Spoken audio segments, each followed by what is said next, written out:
for me, but please feel free to join in the conversation online. The hashtag is HardFork2018. In terms of first aid and fire, we're not planning any fire regulation testing today. So if you hear any alarms, it is for real. We are going to head round to Veggie Prep, which is just on the corner of Lexington Street. But should you need any help, we have Liam Fisher, who is in the main space that you walked to at the beginning, and he's our fire marshal and our first aider. So I'm going to introduce you to Sabine Dwight, who in a few minutes will take you through the rest of the sessions. Thanks for listening.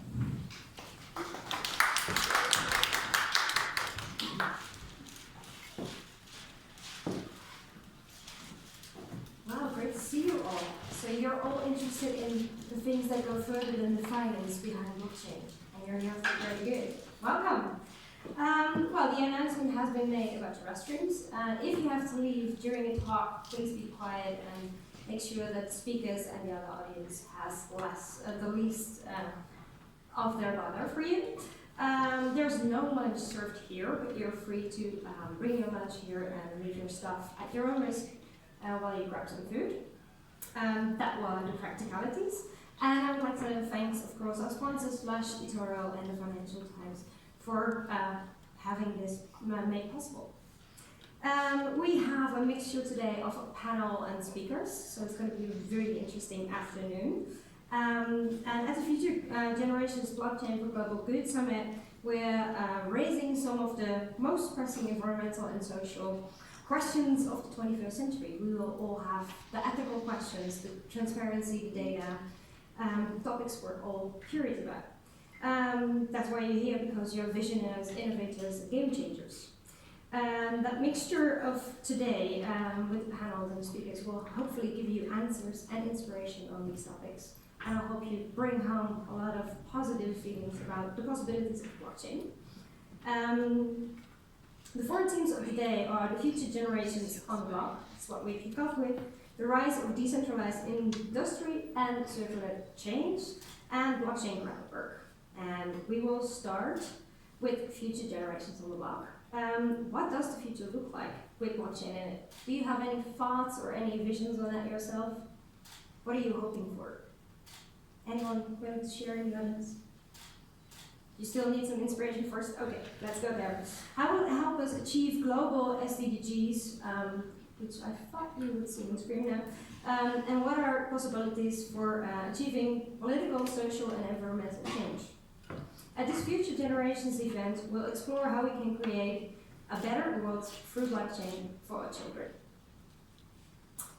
By addressing the UN's Sustainable Development Goals, we can set into motion a better future fueled by new technologies.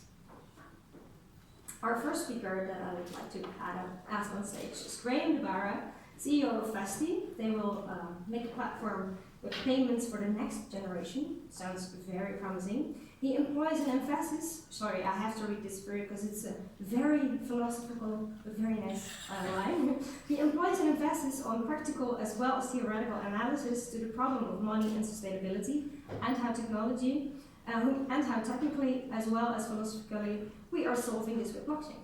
Well, welcome, Graham.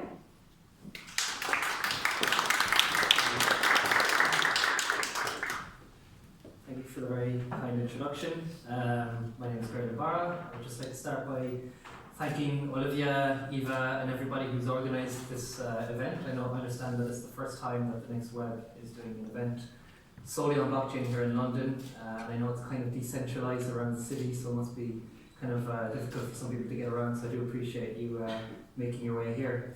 So I come from Ireland, a small city called Cork, and I used to work right around the corner in Tottenham Court Road. I worked in public policy for about 10 years. There's a company called Volfast. I set up a company called Help Not Harm, and what we worked on was introducing medical cannabis and plant-based medicines into the agenda for the UK government and the Irish government. I worked in the United Nations at quite a young age. So I'm very fascinated by how sustainable the SDGs, as was introduced, and how this can apply to this technology. Okay, so it's actually interesting that I arrived earlier on this week from Vienna, where I was speaking at another sustainability conference, and you have this fiasco called Brexit. So it's very interesting for me to perceive the debates last night, and it was actually very exciting. It was exciting for a number of reasons because it kind of feels like there's a boxing match, but you're the only one in the ring and you're just punching yourself in the face. It sometimes feels like the government is more interested in themselves and their career rather than the problems of everyday people. And I think there's definitely a lot of struggles within Scotland and independence within Northern Ireland that are very pressing issues. And I'd like to highlight a couple of them, but really mostly instead of speculating where the future of governments or policy is going, I'm more interested on the technology side, and this has led to me into blockchain when I was studying philosophy in 2012, and how we can, I suppose, get further beyond the career, the rhetoric and the politics, and how we can just get things working and get things done. This is the recent border in Northern Ireland. It's very tense at the moment because communities are very affected and they don't really want a hard border, so they spray painted out Northern. They just want to be called Ireland, but some people don't want that. So yeah, this is your lovely country here. Who are we going to blame now after Brexit? And I guess that's kind of what I'm trying to highlight here. Is a lot of it's just theatrics. It's just a theatre. It's like a play. It's a drama.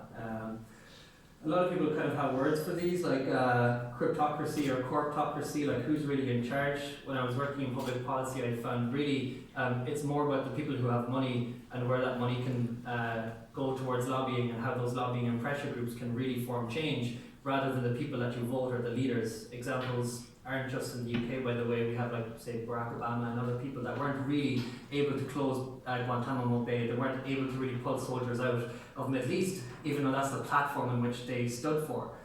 There's a lot of reasons why. It's quite kind of complicated, but mostly, I guess, one theory is that we live in a corporatocracy where corporates have more money and power than the politicians themselves, or the people who put them there.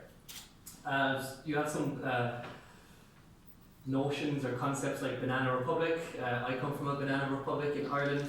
This is first come up with by a French guy, and he was referring to Honduras and how they basically export bananas as the sole produce, and what that created is a fairly unstable monopoly which creates a global franchise or a global company, and they sell it around the world, but there's not really much going to the people back in Honduras. In Ireland it's very similar, I guess in the UK as well. Most of our public resources have been sold to vulture funds. We don't really own the resources. When we found oil on the west coast of Ireland, Norway took it all because we sold it to a company called Shell. Shell then rebranded to Topaz when they were selling their oil within, I guess, garages or whatever, petrol stations. People forgot and they didn't really realise or put them together. So it's very easy to just put a veil over things, and we don't really ask to think, where do things come from? And that's kind of the provenance of things. So that's touching on one of the Sustainable Development Goals that I'll get to. It's also nice that we're doing this in this lovely setting of Lush, by the way, which they do donate about 10% of their proceeds towards animal welfare. They do tend to be organic, so that's a nice example where you trust them that they're saying these things. But I guess a blockchain application would be very, very interesting for a company like Lush and many other brands within this kind of fashion district here in London. So we kind of get to these promissory notes issued by banks. That's what the economy becomes. Your natural resources turns into promissory notes, that you get this note in exchange for that, which is kind of evolving from the bartering system. But what's backing up these promissory notes? Well, it used to be gold, and now it's just the promise that this thing is worth this thing because I'm telling you it's worth that thing. And oh yeah, I have a monopoly over the laws and the police and everything, so you better trust me, or you might go to jail. I guess this is also kind of like social chauvinism, like we become very nationalistic about who we are in our culture, and we think our culture is better than other people's culture. And these are all kind of problems, I guess, within nation states, but again, I'm not going to speculate too much on how where that's going to go, but I do think that there is some things that we can solve. The City of London is very peculiar to me because it is its own nation state. When I learned about this, I was actually very surprised. So it's this very interesting Guardian reporter, George Monbiot. He wrote this in 2011 when the Occupy movement was held here in St. Peter's Cathedral up in the City of London. And basically this is, there's 9,000 residents who all get one vote, but if you have a company, you can get up to 72 votes. So it's 72 to 1 corporate versus resident. So basically, these are banks, these are multi-corporations, and they can always out-trump your vote on any issue. They're estimatedly worth like £1.3 billion, and we don't know where that money has been spent and what lobbying. So again, it comes back to who is really in charge in your city, in your country. This isn't the only, I'm not trying to pick on the UK just because I'm Irish, not at all, like I really, really like this place. Europe is also failing. We had a domino effect in 2007, 2008 where the deficit to GDP of Greece was about 113%, Ireland was about 90%. So when we think about Sustainable Development Goals, we're namely talking about economic growth, we're talking about social inclusion, we're talking about like environmental protection. Well, how do you protect the environment when 90% of your GDP is existing on debt? So basically we gave back about €72 billion, euro, and that money is burnt. It's called quantitative easing. So how do we make the other Germany's money and France's money not dilute? Well, we burn all the money that comes from Ireland, and our public services were cut tremendously. This happened in Portugal, this happened in Spain, this happened in Italy. I'm not surprised that the people in the UK felt socially excluded, and so therefore that's where the SDG goals are trying to include people again. So I like to think about this as kind of like globalization through cultural and community decentralization. In other words, we are globalized, not that we're becoming globalized, we are globalized. But we can still protect the cultural and community within a kind of decentralized world. The opposite of this is what I just described, centralization, right, where you try to keep power and monopolies. I guess a nice slogan is like think global, act local. So to get more into practical side of things, blockchain, we understand this to be like a permissionless ledger of transactions. These transactions can exist as financial or non-financial, so it kind of went from Bitcoin into like Ethereum and smart contracts and decentralized applications built on top of the chain. And these are our Sustainable Development Goals. I'll kind of go into each one of these broadly and how they're being applied to some solutions within blockchain. You can make up your own minds, like, and if there are some that you don't agree with or you think that could do better, then run with your ideas, set up companies, set up startups. This is the most inclusive technology as far as I'm aware, because there's no one telling you can't set up an account. The wallets are decentralized. You can literally just start from anywhere in the world as long as you have some electricity and a mobile phone. So, Sustainable Development Goal number 1, no poverty. You can imagine how centralization has contributed to poverty, because there's approximately 2 billion or more people who do not have access to bank accounts around the world. And if they are to send money abroad, for example, like a lot of people here in London would send money back home, they would have fees of upwards of 15 to 20% by using Western Union.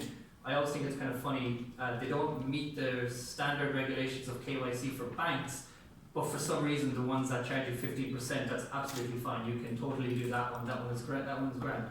That's a contributor of poverty actually, because that's 15% cut by a middleman multi-corporate company. And of course, if you just use Bitcoin or something like that, you don't need to use Western Union or any other centralized authority. So Sustainable Development Goal number 2 is zero hunger. Well, this was a very interesting Ethereum-based project that launched about a year ago. It was the World Food Programme. So there was about 100,000 refugees from Syria who moved across the border. You'll all know this from the catastrophic photographs and images that we saw circulating social media. These people came with no documentation, no identity, no proof of age, so how could you tell if someone's a minor? If they're a minor, they should go into state custody, they should get extra treatment, but how do you prove whether someone's a minor or not? They would take dental records, pull out their teeth, check to see what age they are by means such as that. Well, what they did was they distributed 100,000 food vouchers on the blockchain, and they were able to spend these vouchers in the camps, in the refugee camps. I thought that was very nice. And a very nice place to start, I suppose. So definitely look into that if you're interested in the refugee issue. Goal number 3, I'll kind of go through this as I only have a little bit of time, and I'm interested to get your questions and to understand why you're here. Good health and well-being. How can blockchain solve that? Well, you can imagine like medical records being centralized. So in the United States, if you move from one state to another state, your medical records do not travel with you. It can take years for you to get your medical records transferred over to your new hospital or your new doctor. So you will not be able to remember, oh, I took the blue pill or the red pill or whatever pill it was last week or last month. You don't remember the names because they're so single molecular, very difficult names to remember. So some people, there's like some projects that are looking at taking control of your data the same way we've taken control of our money, so that you can travel with your data anywhere you go, whether it's medical information or financial information. Goal number 4, quality education. There's actually a really cool event organizer, Provenance Events, and what Provenance Events do is they promote education on the blockchain, so any products that are actually built, so not really like the ICO or the speculative, oh we will do this, we promise we will do this. These are actual products that are being built, and they do events in places like Korea, Hong Kong, Southeast Asia, Ireland, UK, Europe, so that's a really cool company. Number 5, gender equality. So this was one of the most amazing concepts I've ever seen, was how Afghan entrepreneur developers, young girls, women, children, they can earn, again it's permissionless, they can earn on the internet, whether it's like bounty hunts, whether they're programming something on the Bitcoin protocol or they're coming up with their own protocol, as long as they hold their public or their private key is their money, no one can take that money from them.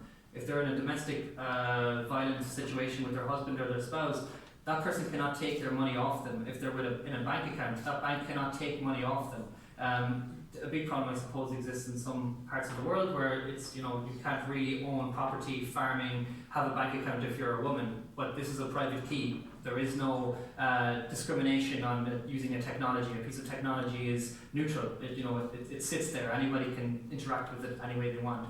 I thought that was very fascinating, so I would recommend looking more into that if you're interested. They're actually posing a conference, I think, next year in Afghanistan to look at these issues as well, if you're interested to actually get more in depth into sustainability. So clean water and sanitation, it's a very important one.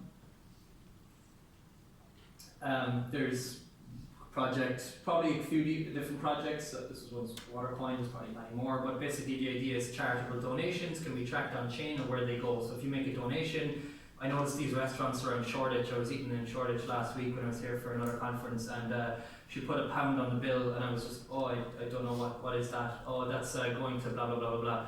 And she puts the flyer down, and it's like some bank. It's like Deutsche Bank. Deutsche Bank are the world's largest derivatives. They're the reason why we had a recession in 2008, and they're probably the next bank to go down after the Lehman Brothers. I told her to please kindly take that off the bill. I would like to know more like where that £1 would have gone. I wouldn't imagine that it would have gone to any charity. But this on-chain charitable donations can be tracked. That's another interesting one. Number 7, like energy. So there's a project that I met last year in the European Parliament called Solar Chain, or Solar Coin. And solar coin is interesting because if you run any solar panel or any solar system at home, like a boiler or anything like that, per megawatt hour that you produce in solar energy, they will pay you 1 solar coin. I don't know what the price of a solar coin is right now off the top of my head, but it's probably gone up over the last couple of years. So like if you were producing solar energy, you get reimbursed.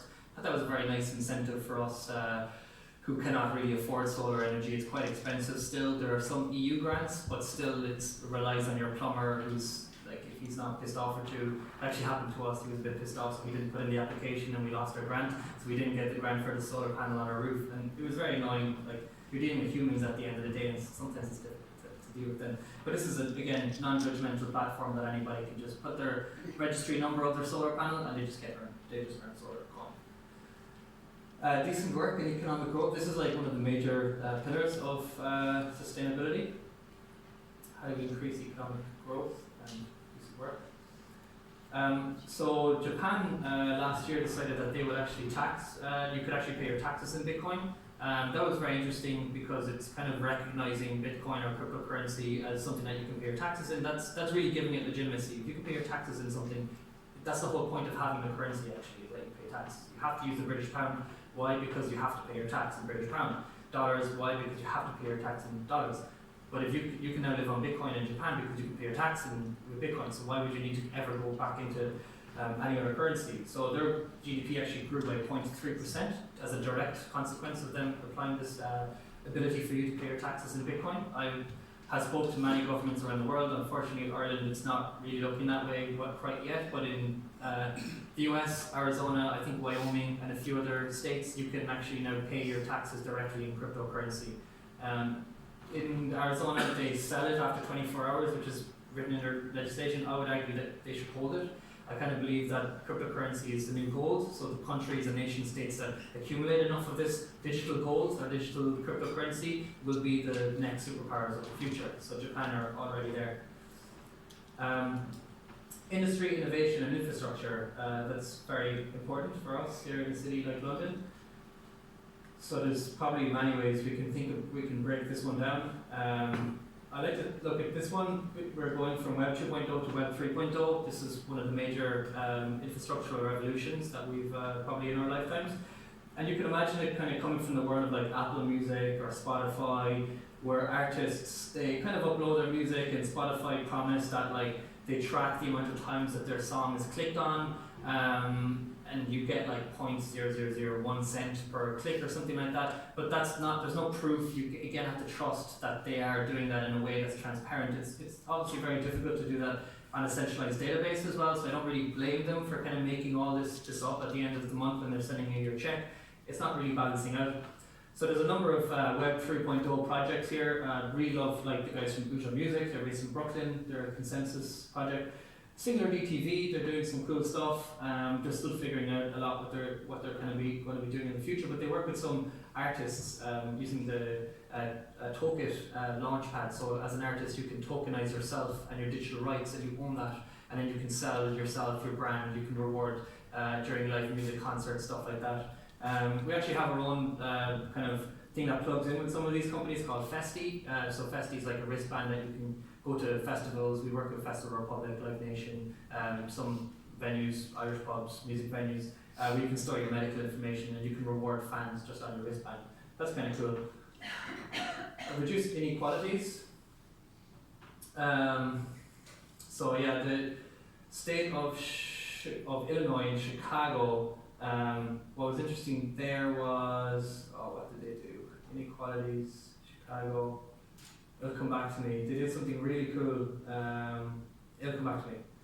Sustainable cities and communities. This one's very important. So there's this company in China called OFO, and it's actually, you guys have the bars, bikes, whatever it's called. In Ireland we have Coca-Cola bikes.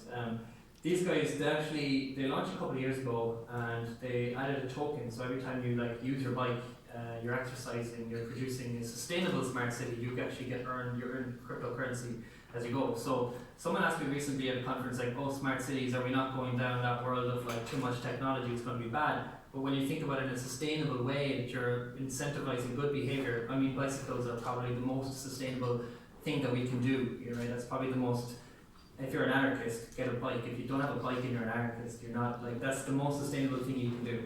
So that's a really good company out of Shenzhen, China. Responsible consumption and production, well, I kind of mentioned it already, touched upon it for the Lush products earlier. You can trust these companies, that's great, but there's a company called Everledger, and to reduce the amount of blood diamonds in circulation around certain economies where people are buying these diamonds cheaply for their girlfriend or their fiance or whatever, they can actually track using these chips inside the diamonds. This has always been the way, like these diamonds always have this kind of certification, but they're putting the certification number, the spec and everything, the weight on chain, so you can always track this back, that it's not just, there's a cert there, but that cert could have been added at any point of the chain. So this is allowing you to see from the start and the beginning of the supply right down to the sale in your jewellery. So that's really interesting, Everledger. Climate action. Well, a lot of people are actually quite upset, and there's a lot of news going around about Bitcoin and proof of work and how it's actually like using a lot of energy to produce these blocks on chain, and that is definitely a major concern. Well, there's a lot of companies have moved their mining production to Iceland. Iceland sits on a natural kind of ice and water which produces geothermal energy, so you can actually power your mining equipment directly with geothermal energy, and you don't need to use any petrol or oil. So that's another way that you can solve this energy problem from proof of work. Touching on that, because I know probably this would come up in a question or discussion later, Ethereum are moving towards proof of stake. Proof of stake means that there is no mining or energy happening. There's also delegated proof of stake. There's loads of other different types of new coins that are coming out. And if you kind of imagine that Bitcoin was the first experiment, it set the goalposts, it set the kind of the stage for everybody. That doesn't mean that we have to always use it in 10 years or 50 years. So we can move towards a more sustainable blockchain or a more sustainable method of mining or something like that. That's Iceland. Lovely place if you haven't been Life below water, this is extremely important for any of you living by the sea, like, I don't know, Bristol or something like that. There is a solution.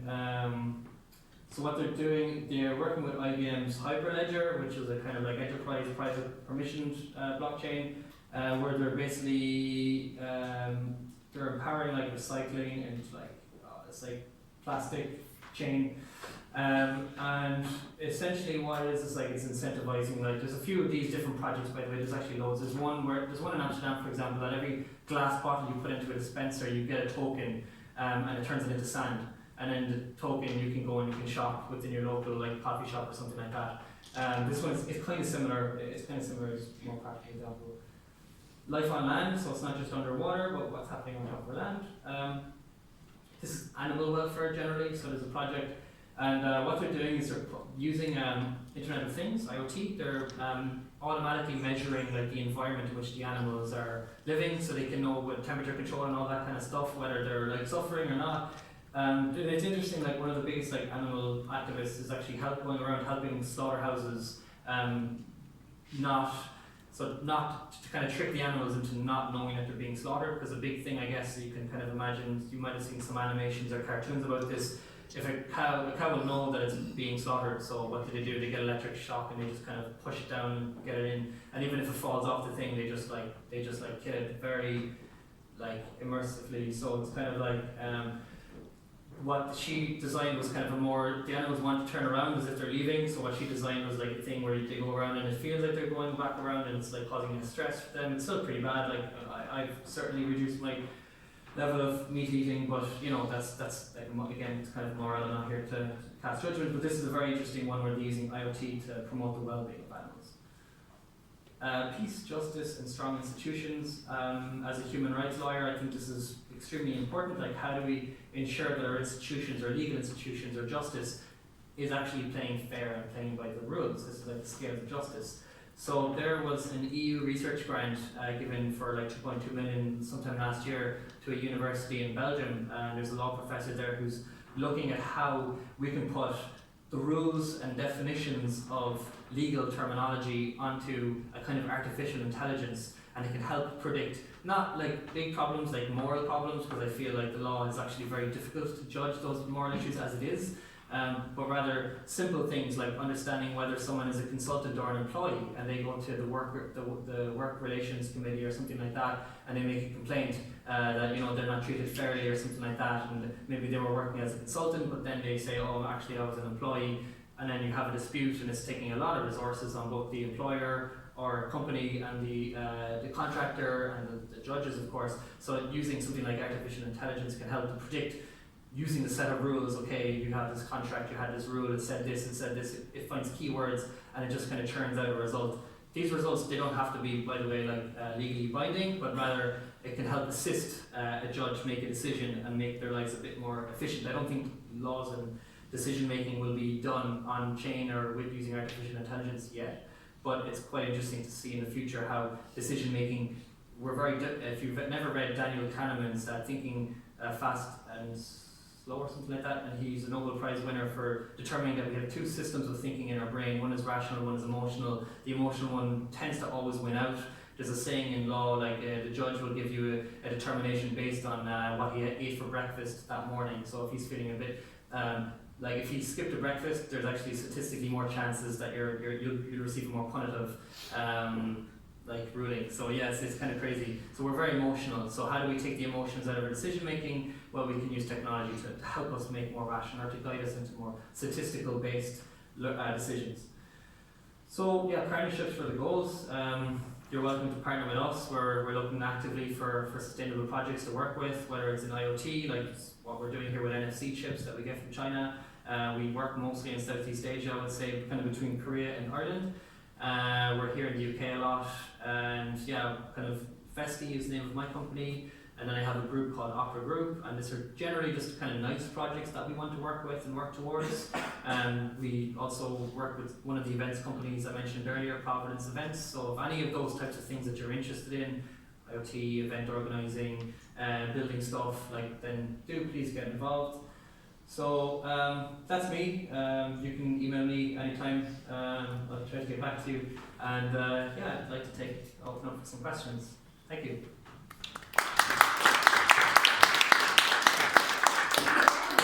Very interesting cases.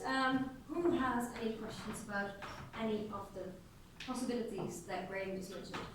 You in the back. We have running microphones, so please stand up and. Hi there, thank you. That was really good. I had one thought. One of the early ones you mentioned was about medical records and taking that with you. Yeah. My limited understanding of blockchain is that everything's public and you can kind of see the entire chain and there's kind of no encryption there. How do you handle kind of private medical records and that kind of So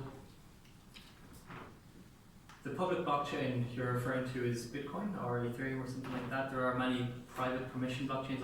I don't need to touch upon that right now. We just give it to the public.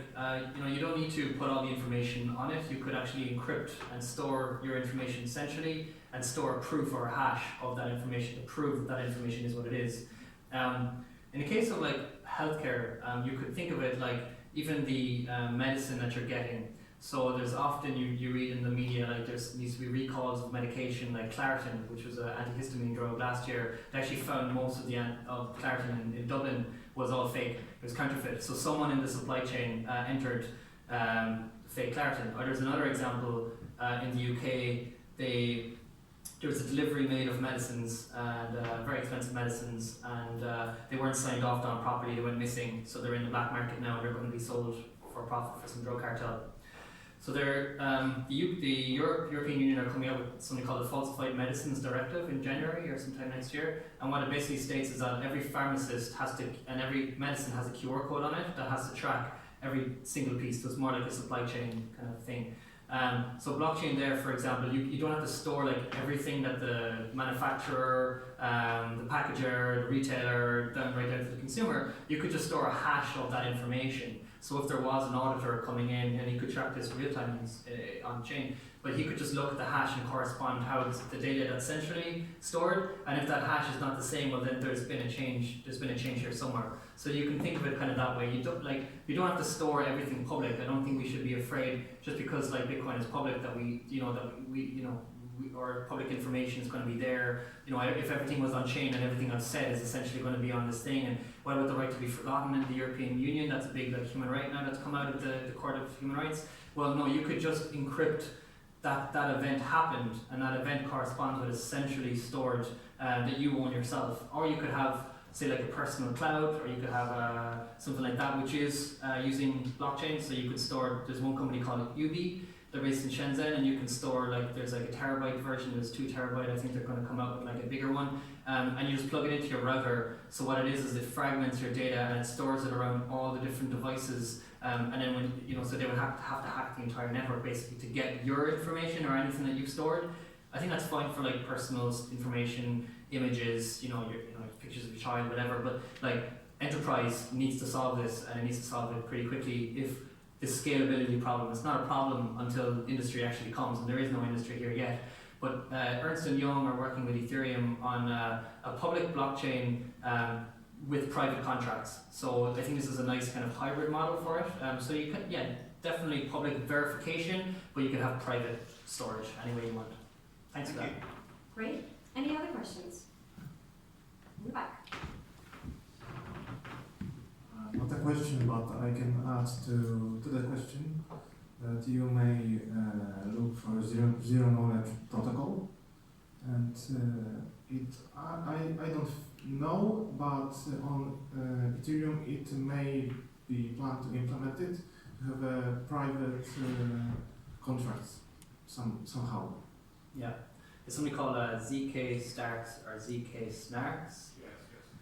So it's basically kind of around like say Bob and Alice, and they both go Halloween trick-or-treating, and they both have an amount of candy in each bag. One wants to verify how much the other person has without them revealing the contents or the exact number. So it's kind of like a binary yes or no.